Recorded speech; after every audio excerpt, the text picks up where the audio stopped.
quick question for you. What is the most weight you've ever lifted in the gym? What if I told you there was a Viking named Orm who lifted almost 1,400 pounds, put that on his back, and took 3 steps with it?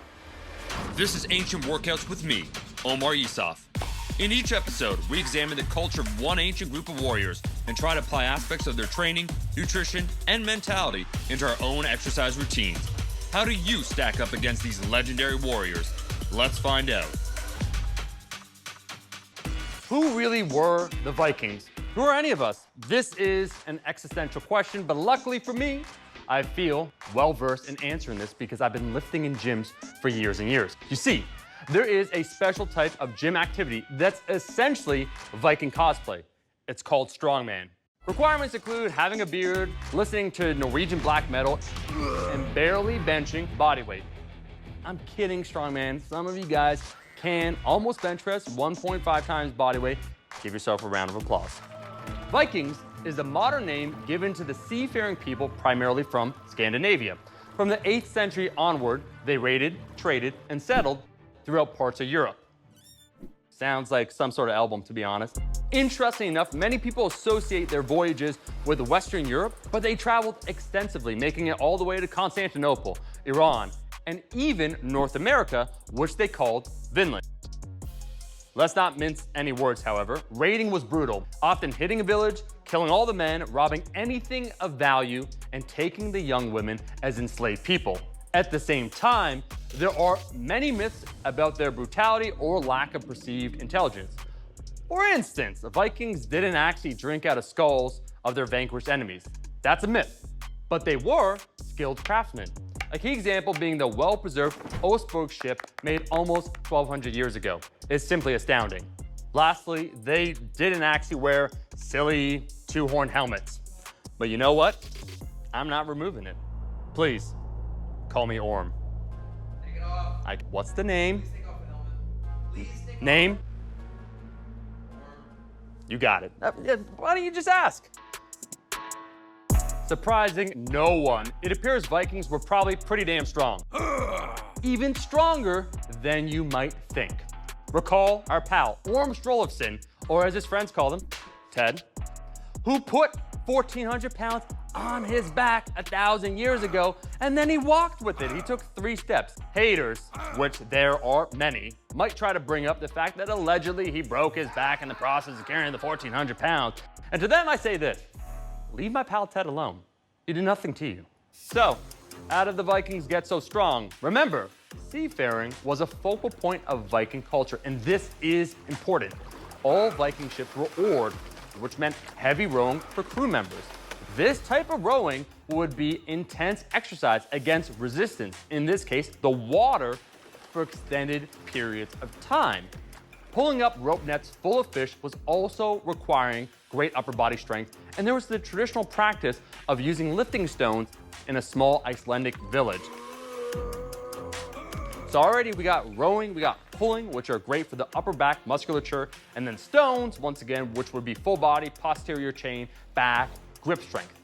To achieve a better position on this boat and to get better work, a man would need to lift a certain stone to prove their worth.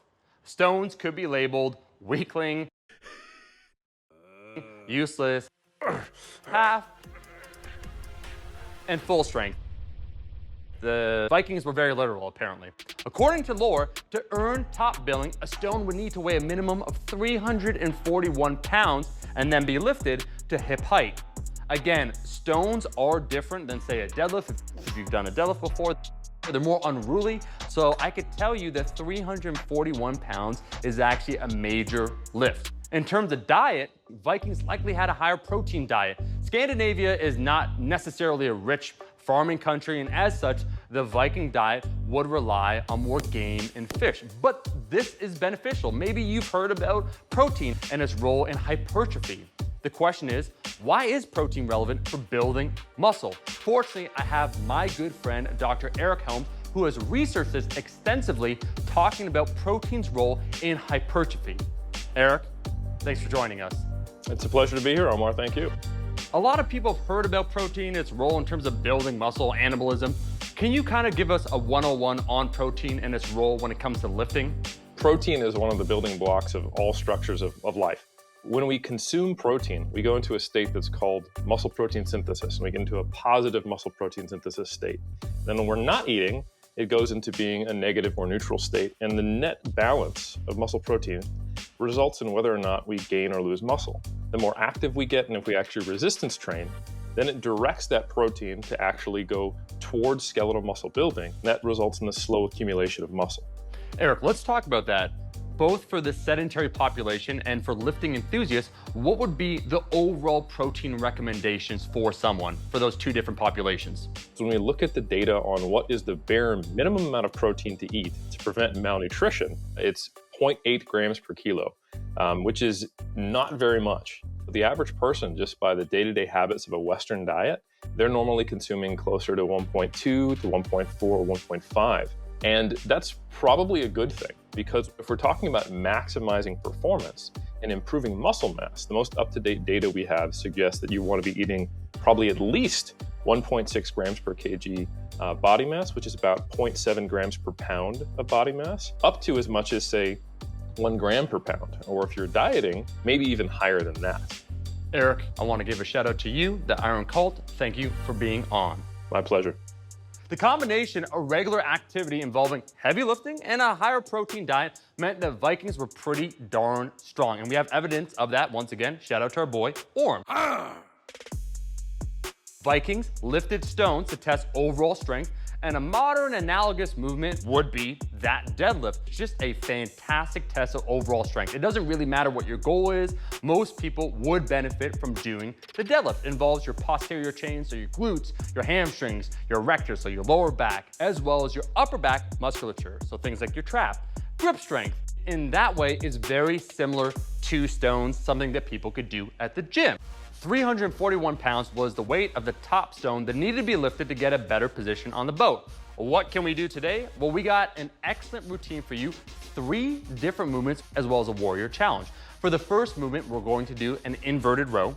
The second movement, which will be more power focused, would be a broad jump. And then lastly, the third movement will be a deadlift, where we hope to work up for the warrior challenge to roughly 90% of our 1 rep max. First movement is going to be the inverted row, which works your back musculature, lats, traps, rhomboids, mimicking what the Vikings would do with all the heavy oar rowing and pulling when it came to fishing. You want to make sure with this movement that you keep your legs rigid, your torso tight, squeezing with the glutes, the quads, and when you row, we're rowing with the back, making sure the forearm remains straight and we're not bending with the wrist. You could do this with anything. You don't have to be at the gym. You could do this at home. You could use a table. And so it's a great all-around movement. Let's get after it.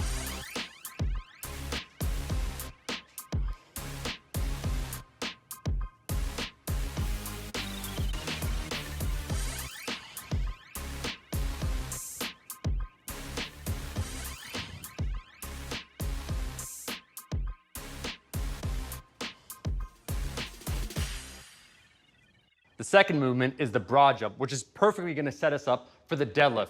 Essentially, you're just jumping as far as you can horizontally. You want to make sure you're trying to be explosive. So hands overhead, swing them down, hinge with the hips, athletic stance, and then explode like a spring.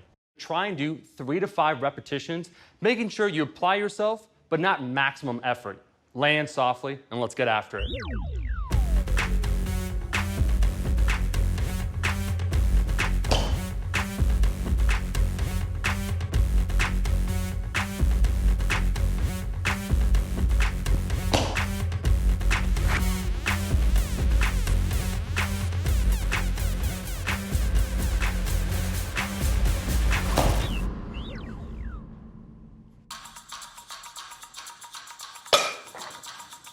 Third and final movement, the deadlift, a fantastic total body movement.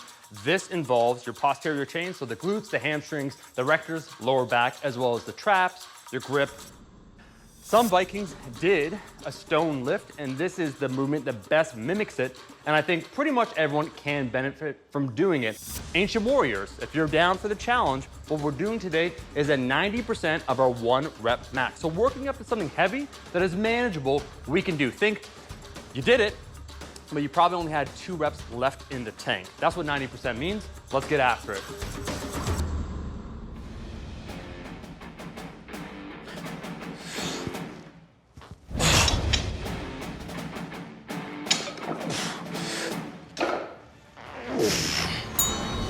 Shout out to the homie Orm.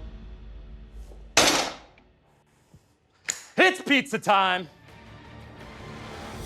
The Vikings were fearsome warriors. Their combination of rigorous labor and a higher protein diet would have made them stronger than average, as we saw. Leave a comment below with the weight you pulled. Be honest with us. Don't lie, we could tell. Like the video if you enjoyed it, subscribe to the channel, and we'll see you in the next episode of Ancient Warriors with Orm. Omar. I told you I changed my name. It's Omar. Spiritually, I identify now with Orm. O-M-A-R. We'll do it next time. Cut.